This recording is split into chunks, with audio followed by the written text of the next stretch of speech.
Friends, అందరు కాదండి, కొంతమంది ఎంగిలి కూలి ఏరుకొని తినే మగవాళ్ళ ఫ్రెండ్స్ మరొక ఆడదాని జీవితంలో పెళ్ళి అనే పేరుతో వచ్చి మోసం చేయమాకండి ఫ్రెండ్స్.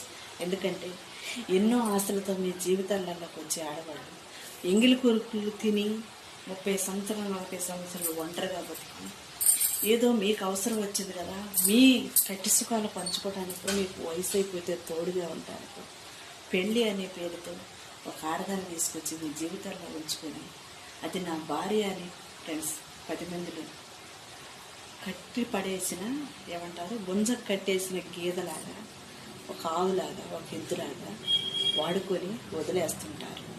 చాలామంది గౌరవించే వాళ్ళు ఉన్నారు, ప్రేమించే వాళ్ళు ఉన్నారు, ఆదరించే వాళ్ళు ఉన్నారు. కానీ వాడుకొని వదిలేసే వాళ్ళు మాత్రం కొంతమంది ఉన్నారు. ఎలాంటి వాళ్ళు అంటే అవసరం తీరిపోయిన తర్వాత పెళ్ళిళ్ళు చేసుకొని, వయసు అయిపోయిన తర్వాత పెళ్ళిళ్ళు చేసుకొని, తోడు కోసం పెళ్ళిళ్ళు చేసుకొని, అన్ని కష్ట సుఖాలు అనుభవించిన తర్వాత ఏమీ తెలియని ఆడదాన్ని మీ జీవితాలలో తీసుకొచ్చుకుంటే ఆ ఆశలకి ఆనందానికి ఎవడ బాధ్యుడండి? ఒకసారి ఆలోచించండి. తప్పు తెలుసుకొని ఏమైనా సరిదిద్దుకుంటారా? చెప్తే వింటారా? నీ మాట వినాల్సిన అవసరం ఏంటి అని అడుగుతారు. ఆడదాని మాట ఎప్పుడు గౌరవించిన మగవాడు వీధిలో కుక్కలాగా పరిగెడుతూనే ఉంటాడు.